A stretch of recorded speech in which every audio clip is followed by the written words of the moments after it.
நண்பர்களுக்கு வணக்கம். நான் உங்கள் நண்பன் முருகன். தமிழ் தேசியம் என்றால் என்ன? தமிழ் தேசியம்னா என்ன அப்படின்ற கேள்வியை இன்னைக்கு நாம் உங்களிடத்துல கேட்கலான்னு நினைக்கிறோம். என்னப்பா தம்பி, இது கூட தெரியாத உனக்கு தமிழ் தேசியம்னா அப்படித்தான் அப்படின்றீங்களா?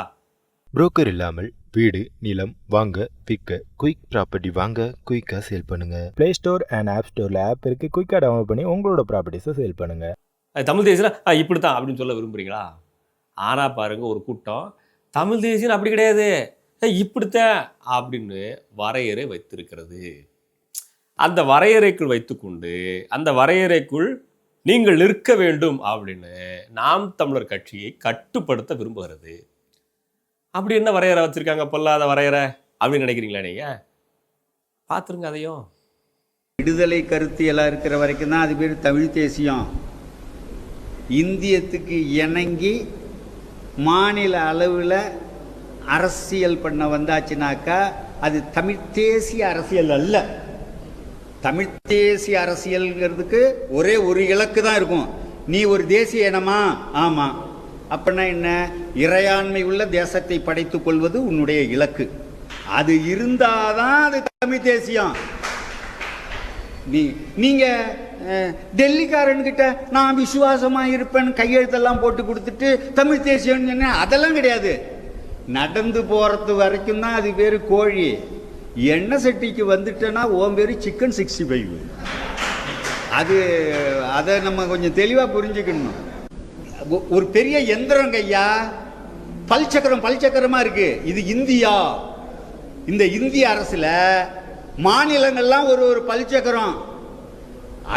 அது எப்படி விரும்புதோ அந்த திசையில தான் ஒரு மாநில அரசு சுழல முடியும், எந்த கட்சி ஆண்டாலும் சரி. இல்ல தேர்தலில் ஜெயிச்சுனா அப்படியே எதிர்பக்கம் சுழட்டுவேன், கயட்டி காயலாங்கடையில் விட்டு அணிஞ்சிருவான், பல்சக்கரம் சரியில்லைன்னு. யாரு வேண்டுமானாலும் தேர்தலில் போட்டியிட்டு முதலமைச்சராக வரலாம். அது அவங்க பர்த் ரைட். ஏன்னா குடிமகன், இந்தியாவில் குடிமகன். இந்த கட்சி தான் வரலாம் அந்த கட்சிலாம் வரலான்னு இல்லை, எந்த கட்சி வேண்டுமானாலும் முதலமைச்சராக வரலாம். ஆனால் அதை தமிழ் தேசியம்ங்கிற பேரில் செய்யக்கூடாது. தமிழ் தேசிய அரசியல் என்பது விடுதலை அரசியல், இறையாண்மை தான் கோரும். அப்புறம் இந்த கட்சி அது வரைக்கும் கோவணம் நெய்ய சொல்லி இருக்கிறோம். இறையாண்மை அரசியல் அது வரைக்கும் நிர்வாணமாக நிற்க முடியாது. தழையை கட்டிக்கோங்க, நாரை கட்டிக்கோங்க, மர பட்டையை கட்டிக்கோங்க. அது வர்ற வரைக்கும், தயாராகிற வரைக்கும் யார் வேண்டுமானாலும் ஆளட்டும், யார் வேண்டுமானாலும் ஆளட்டும். ஆனால் இலையை கட்டிக்கிட்டு வந்து இது பேர் தான் கோவணம்லாம் சொல்லக்கூடாது. தமிழ் தேசிய அரசியல் என்பது இறையாண்மை அரசியல். அங்கே ஈழத்திலையும் அதே தான். புலிகள் வீழ்ந்தாச்சு, தமிழ் தேசிய கூட்டமைப்புங்கவா, விடுதலை கிடையாது. இனிமேலுக்கு உங்களுக்கு இலக்கு எலெக்ஷன்ல நின்னுக்கோ, ஓடு, அந்த பேரை வச்சுக்கோ, தமிழ் தேசியம்ங்கிற பேரை பயன்படுத்திக்கோ. ஆனா தேர்தல் தான் அதே தான் இங்கேயும். இன்னும் எதிர்காலத்தில் வரும். இதுல என்னவெல்லாம் யார் யாரு இந்த தமிழ் தேசிய அரசியலை உளவுத்துறை கையாளுதா, RSS கையாளுதாங்கிறதெல்லாம் எதிர்காலத்தில் தான் தெரியும். நம்ம தமிழ் தேசியம் அல்லாத ஒன்று தமிழ் தேசியமாக இப்போது இங்கே கொண்டு வரப்படுகிறது. அதுதான் பார்த்துருப்பீங்க, நம்புகிறேன். ஓரளவுக்கு உங்களுக்கு புரிஞ்சிருக்கும்னு நினைக்கிறேன். இவங்க என்ன சொல்ல விரும்புகிறாங்கன்னா, இவங்க சொல்கிற தமிழ் தேசியம் அப்படின்றது என்ன அப்படின்னு சொன்னால், நம்மளை எல்லாம் ஆயுதத்தை தூக்கிக்கிட்டு அரசாங்கத்துக்கு எதிராக கிளர்ச்சி பண்ணுங்க அப்படின்றது போல் தூண்டி விடுறாங்க. இவங்க சொல்கிற, அதாவது தமிழ் தேசியம்னா என்னன்னு வரையறுத்தை வச்சுருக்காங்களோ ஒரு கூட்டம், அவங்க சொல்கிற தமிழ் தேசியம் என்னன்னா, தேர்தலில் போட்டியிடக்கூடாது நீங்க. சரி, அப்போ என்ன சொல்ல விரும்புகிறாங்க இந்த தமிழ் தேசிய சிந்தனையாளர்கள் பார்த்தீங்கன்னா, நாம் தமிழர் கட்சி அப்படின்றது பேசுறது போலி தமிழ் தேசியம் அப்படின்னு சொல்லிட்டு இவங்க சொல்கிறாங்க. எதன் அடிப்படையில்? நாம் தமிழர் கட்சி தேர்தலில் போட்டியிடுகிறது. தேர்தலில் போட்டியிட்டாலே டெல்லி முதலாளிக்கு கட்டுப்பட்டு தான் ஆகணும், பிரதம அமைச்சருடைய அதிகாரத்துக்களை கட்டுப்பட்டு தான் ஆகணும். அப்படின்னாலே இந்தியாவுடைய ஒற்றுமைக்கு நீங்கள் ஒத்துழைக்கிறீங்கன்னு சொல்கிறீங்க, அதில் ஒப்பந்தத்தில் கையெழுத்திட்டு தான் நீங்கள் தேர்தலே போட்டியிடுறீங்க.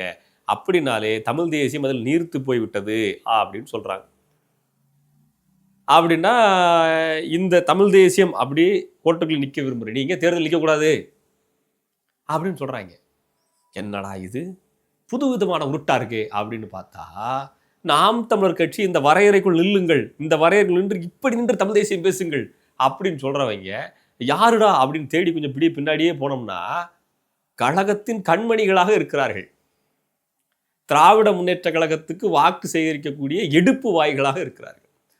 திராவிட முன்னேற்ற கழகத்திற்காக அரும்பாடாற்றக்கூடிய பேச்சாளர்களாக இருக்கிறார்கள், சிந்தனையாளர்களாக இருக்கிறார்கள், எழுத்தாளர்களாக இருக்கிறார்கள், பத்திரிகையாளர்களாக இருக்கிறாங்க. இவங்க எல்லாரும் வைக்கிற தமிழ் தேசியம் என்ன அப்படின்னா திமுகவை ஆதரிப்பது. இந்த ஆதரவு நிலைப்பாட்டில் நாம் தமிழர் கட்சி இல்லை. நாம் தமிழர் கட்சி தேர்தலில் போட்டியிடுது, தமிழ்நாட்டை தமிழரே ஆள வேண்டும் சொல்லுது, தமிழகத்தின் அரசு வேலைவாய்ப்புகள் தமிழர்களுக்கே அப்படின்னு சொல்லுது, கல்வியை வியாபாரப்படுத்த மாட்டேன், மருத்துவத்தை வியாபாரப்படுத்த மாட்டேன், சர்வதேச அரங்கில் விவசாயத்தை முன்னிறுத்தியான பொருளாதார கொள்கையை கொண்டு வருவேன், அதாவது செல்ஃப் சஸ்டைனபிள் எக்கனாமி, தற்சார்பு பொருளாதார கொள்கையை கொண்டு வருவேன் அப்படின்றத சொல்லுது நாம் தமிழர் கட்சி. இந்த கூட்டம் சொல்லுது, அதெல்லாம் சொல்லாத, நீ தேர்தலில் போட்டியிடுறல, அப்போ நீ டெல்லி முதலாளிகிட்ட கை கட்டி நிற்க போறல, அப்போ நீ பேசுறது தமிழ் தேசியம் இல்லை அப்படிங்குது. சரிடா, நாம் தமிழர் கட்சி பேசுறது தமிழ் தேசியம் இல்லை அப்படின்னு வச்சுக்கிடுவோமே, ஒரு பேச்சுக்கு வச்சுக்கிடுவோம். அப்போ நாம் தமிழர் கட்சியை எதிர்த்து பேசக்கூடியவங்க பேசுறது தமிழ் தேசியமா அப்படின்னு கேட்டிங்கன்னா, திராவிடமும் தமிழ் தேசியம் வேறில்லை, ரெண்டும் ஒன்றுதான். எப்படி? ஒன்று திராவிடம் சொல்லுங்க, இல்லை தமிழ் தேசியம் சொல்லுங்க, ஏன்னா ரெண்டும் ஒன்று தாங்கிறீங்க, ரெண்டும் ஒன்று தான் சொல்கிறீங்க அப்படின்னு கேட்டால் உங்களுக்கு தெரியாதா தம்பி, நீங்கள் அதுக்கு தான் படிச்சுட்டு வரணும்னு சொல்கிறது, படிக்காத தற்கூறிகளாக இருக்கிறீங்க அப்படின்றாங்க. கேட்ட கேள்விக்கு போய் சொல்லுங்களான்னா, ஏன்டா படிக்கலை நீ தற்கூறின்றது. இவங்களோட நோக்கம் என்னவா இருக்குது? நாம் தமிழர் கட்சின்ற கட்சி மக்களிடத்தில் நல்லவற்றை விதைக்கிறது, அரசியலை விதைக்கிறது, வரதட்சணை வாங்காதன்னு சொல்லுது.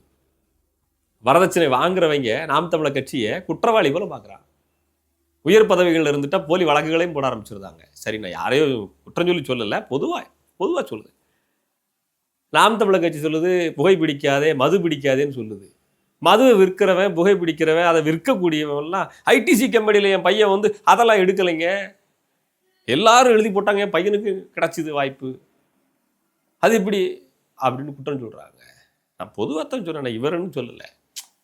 தமிழ் தேசியம் அப்படின்னு பேசக்கூடியவங்க எல்லாருமே இப்படித்தான் இருக்குன்னு ஒரு வரையறைக்குள் வைக்கிறாங்க இல்லையா?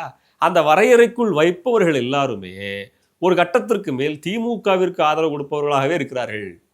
இதுதான் இங்கே இருக்கக்கூடிய பிரச்சனை.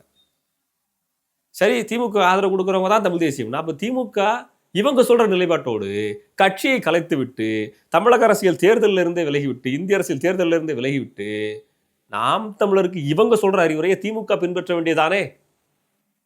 இந்த கேள்வியை எப்பொழுதாவது கழக உடன்பிறப்புகளை நோக்கி நாம் தமிழர் கட்சிக்கு அறிவுரை சொல்லக்கூடிய இந்த ஈர வெங்காயங்கள் கேட்குமா? கேட்காது. ஏன் கேட்காது? நாம் தமிழர் கட்சியில் இருக்கக்கூடிய அந்த சிந்தனை கொண்டவங்களை, தமிழர் தமிழ்நாட்டை தமிழரை ஆள வேண்டும் சிந்தனை கொண்டு வர்ற அரசியல் கருத்துக்களை காயடிப்பதற்காகவே உருவாக்கப்பட்ட போலி முகவர்கள் தான் இவங்கெல்லாம். இவங்க எல்லாரும் அறிவுரை சொல்கிறது யாருக்கு? தமிழர்னு பேசுகிறவனுக்கு அறிவுரை சொல்லுவாங்க. ஒருவேளை சீமானண்டை வந்து தேர்தல் அப்படின்றது தேர்தல் சமயத்தில் பார்த்துக்கலாம், மத்தியில் என்ன ஆட்சி அமையணுங்கிறத முடிவு பண்ணுறதை தேர்தல் சமயத்தில் பார்த்துக்கலாம், அவ்வப்போது தேர்தல் நிலைப்பாடுகள் சமயத்தில் வச்சு கூட்டணி முடிவு பண்ணிக்கலாம், உதாரணத்துக்கு விடுதலை சிறுத்தைகள் கட்சி போத அப்படின்னு சொல்லிட்டாருன்னு வச்சுக்கிடுவோமே. சீமானண்டை யாரும் திட்டமாட்டாங்க, யாருமே திட்டமாட்டாங்க. குறிப்பாக திமுக திட்டவே திட்டாது. ஏன் திட்டணும்? அவர் பாட்டுக்கு வாய் வெளிக்க தொண்டை வெளியே கத்தி பேசி நமக்கு ஓட்டை கொண்டு வர போகிறாரு. பைத்தியக்கார பயில மாதிரி ஒரு கூட்டம் கூட போது ஓட்டை போட போகுது, நம்ம எதுக்கு சீமான திட்டணும் அப்படின்ற முடிவு எடுத்துருவாங்க. ஆனால் சீமான அதை செய்யவில்லை. அவர் என்ன செய்கிறாரு? தனித்தே நிற்பேன், எனக்கான அரசியல் கருத்துங்கிறது நான் உருவாக்கியது, இந்த மக்களுக்காக நான் உருவாக்கியது, இந்த கருத்து மக்களுக்கு தேவையா தேவையில்லையா, அது வெல்லுமா வெல்லாதாங்கிறது எனக்கு தேவை கிடையாது, இந்த கருத்து நல்ல கருத்தா, தேவையா தேவையில்லையா, இந்த கருத்து தேவை என்றால் இந்த கருத்தே ஒரு நாள் வெல்லும், நான் வெல்றேன் வீழ்றேன், இந்த கருத்து ஒரு நாள் வெல்லட்டும் அப்படிங்கிற முடிவு எடுத்து தேர்தல் காலத்தில் தனித்து நிற்கிறதுக்கான சக்தி என்னன்னு காட்டுறாரு. காட்டி அங்கீகரிக்கப்பட்ட கட்சியாகவும் மாறிடுறாரு. இங்கே இவங்களுக்கு பிரச்சனை என்ன அப்படின்னா, தமிழ் தேசியம்ங்கிறது அப்படி இருக்கக்கூடாதுங்க. தமிழ் தேசியம்ங்கிறது ஒரு ஜோல்னா போய் மாட்டிக்கணும், ஒரு ஒன்றுக்கு கிழிஞ்சு போகிற மாதிரி 2 சட்டையை போட்டுக்கணும், காலில் செருப்பு போட்டுக்கிடக்கூடாது, ஒரு சோடாபுட்டி கண்ணாடியை போட்டுக்கணும், சாப்பாட்டுக்கு வெளியில் தோழர் ஏதாவது பார்த்து செய்யுங்க அப்படின்னு சொல்கிற அளவுக்கு இருக்கணும் அப்படின்னு நினைக்கிறாங்க. ஏன் தமிழ் தேசியத்தில் பேசுகிற ஒருத்தர் ராயல்ட்டியா இல்லை லுக்கா இல்லை பிராண்டடான காரில் அதில் ஒரு வரக்கூடாதா? இது வரைக்கும் அரங்கத்துக்குள்ளே தமிழ் தேசிய அரசியல் இருந்தப்போ தமிழ் தேசிய அரசியலை யாரும் விமர்சிக்கலை. இப்படித்தான் இருக்கணுங்கிற வரையறை இவங்க கொண்டுட்டு வரலை. தேர்தல் அரசியலில் பங்கெடுத்து அண்ணன் சீமான் அவர்கள் நகர்ந்த பிறகா இந்த கூட்டத்துக்கு வைத்தறிச்சல். அரங்கத்துக்குள்ளே இருந்த பொழுது அந்த அரசியல் சக்தியினுடைய வாக்குகள் திமுகவுக்கு மாறிச்சு. அரங்கத்தை விட்டு வெளியே வந்து தேர்தல் அரசியலை சந்திக்கிற பொழுது அந்த வாக்குகள் தமிழர் என்று பேசுகிற கட்சி அப்படின்னு சொல்லி தேடி பார்த்து சீமானனுக்கு விழுகுது. இங்கே சிக்கலே நாம் தமிழர் கட்சி தேர்தலில் போட்டியிடுறதா இவங்களுக்கு. தமிழ் தேசியம் இப்படி இருக்கணும், தமிழ் தேசியம் அப்படி இருக்கணும், தமிழ் தேசியம் என்ன இப்படின்னு இவங்க பாடம் எடுக்கிறது சிக்கல். என்ன விஷயம்னா, தமிழ் தேசியத்தை படைக்கிறதுக்காகவோ இலங்கையில் நடந்த படுகொலைகளுக்கு அநீதி கேட்டு அந்த பிரச்சனையை தீர்த்து வைக்கிறதுக்காகவோ இல்லை. இவங்க நோக்கம் என்னென்னா, திமுகவுக்கிற வாக்கு சதவீதம் குறைஞ்சி போயிடுது, 1% தோற்று போயிட்டாங்க ஒரு தடவை, இதேமாதிரி தொடர்ந்து நடந்துடக்கூடாது அப்படின்னா திமுகவுக்கு எதிராக பேசக்கூடியவங்க தேர்தலே நிற்கப்படாது. அப்படி நிற்கிறாங்கன்னா அந்த ஐடியாலஜி உடச்சி விடு. திமுக எதிராக பேசுறியா, நீ வந்து பிஜேபி பி டீம், நீ அதிமுக காசு வாங்கிட்டு பேசுகிற, நீ வந்து பிஜேபியோட ஸ்லீப்பர்ஸ் எல்லாம் வேலை பார்க்குற அப்படின்றது போல் உடச்சி விடு. ஒருவேளை அந்த சித்தாந்தம் மேலே வருதா, கமலஹாசன் போல் புதுசாக ஒருத்தர் இறக்கி விட்டுட்டு நம்மவர் மக்கள் அப்படின்னு ஒரு கூட்டணியை போட்டு விட்டுட்டு அடுத்த தேர்தலில் மறுபடியும் திமுக வந்து ஒரு ராஜ்யசபா சீட்டை வாங்கிட்டு ஓரமாக கட்சியை கழிச்சிட்டு போயிரு. இப்போ விஜய் இறக்கியிருக்காங்க, அவருன்னு ஒரு தேர்தல் தாக்குடிப்பார், திருப்பி திமுக கட்சியை விற்றுவிட்டு தூர போயிடுவாப்புல. ஏன், சீமானன் அவர்களுக்கான வாக்கு சதவீதம் ஏறிடக்கூடாது, இதில் தெளிவாக இருப்பாங்க. இப்போ இந்த மடைமாற்றும் சிந்தனையை நாம் புரிஞ்சுக்கணும். தமிழ் தேசியம் அப்படின்னா என்ன அப்படின்னு திமுக சொல்கிறது தான் தமிழ் தேசியம்னா அது திமுக செய்துட்டு போட்டோம். தேர்தலில் போட்டியிடாதே, இயக்க அரசியலோடு நின்று போயிடுங்க, நீங்களாம் ஆயுதம் ஏந்தி தான் அப்படின்னு சொன்னால் அதெல்லாம் நீங்கள் செய்யுங்க. நாம் தமிழருக்கு அறிவுரை சொல்கிறாங்களே ஒரு கூட்டம், அவங்க செய்யட்டும். நாம் தமிழர் இந்திய அரசியல் சட்டத்துக்கு கட்டுப்பட்டு தேர்தலில் போட்டியிட்டு வெற்றி பெற்று சட்டமன்றம் சென்று முதல்வர் நாற்காலியில் அண்ணன் சீமான் அவர்கள் அமர்ந்து தமிழ்நாடு தமிழர்களுக்கே அப்படின்றது போல தமிழர்களுக்கான வேலை வாய்ப்புகள் அனைத்தும் தமிழர்களுக்காக சட்டத்தை ஏற்றுவார். இதுதான் எங்களுக்கான தமிழ் தேசியம். முதல் படி இதுதான் தமிழ் தேசியமா, தமிழ் தேசியம் என்னென்னு புரியாமல் இருக்காங்க சீமான் தம்பிகள் அப்படின்னு வண்டி ஓட்டுற ஒரு குரூப் இருந்துச்சுன்னா ஓரமாக போய் விளையாடுங்க. தமிழ் தேசியத்து 100 படிநிலைகள் இருக்கட்டும். முதல் படிநிலை அடையிறதுக்கு இவ்வளவு முயற்சிகள் தேவைப்படுது எங்களுக்கு. நீங்கள் நினைக்கிற சொல்கிற தமிழ் தேசியம் 100வது படியாக இருந்துட்டு போகட்டும். அதில் முதல் படி தமிழகத்தினுடைய அரசு வேலைவாய்ப்புகள் தமிழனுக்கு, அதுக்கு முதல்வர் நாற்காலி தமிழனுக்கு. இதை கொண்டு வர வேண்டியதாக எங்களை பொறுத்தளவுக்கு முதல் படி தமிழ் தேசியம். 100வது படி எட்டுறதுக்கு இன்னும் 100 ஆண்டுகள் ஆகட்டும். சீமானுக்கு பிறகு அதுக்கப்புறம் இன்னொரு புதிய ஒரு சீமான் வந்து கூட உருவாக்கட்டும், அது எங்களுக்கு பிரச்சனை இல்லை. ஆனால் முதல் படி அடையிற இடத்த அண்ணன் சீமான் அவர்கள் வச்சிருக்கிறதுனால அவரை நாங்கள் தொடர்ந்து ஆதரிப்போம். அவர் சொல்கிறது தான் எங்களை பொறுத்தளவு தமிழ் தேசியம். அப்புறம் சீமான் ஹேட்டர்ஸ் கொஞ்சம் சத்தம் இல்லாமல் அழுகுங்க, கமெண்டில் கதறது கேட்குது. அடுத்த பதிவில் நீங்கள் கமெண்டில் எவ்வளோ கதறீங்கன்னு பார்த்துட்டு வந்து பதில் சொல்கிறேன். நன்றி. இப்போலாம் புரோக்கர் இல்லாமல் ஒரு ப்ராப்பர்ட்டியை வாங்கவும் முடியல, விற்கவும் முடியல அப்படின்னு யோசிச்சுக்கிட்டு இருக்கீங்களா? அப்படின்னா அதுக்கு ஒரு சொல்யூஷன் கிடச்சிருச்சு. அதுக்கு நீங்கள் ஃபர்ஸ்ட் பண்ண வேண்டியது இந்த குயிக் ப்ராப்பர்ட்டி ஆப்பை டவுன்லோட் பண்ணணும்.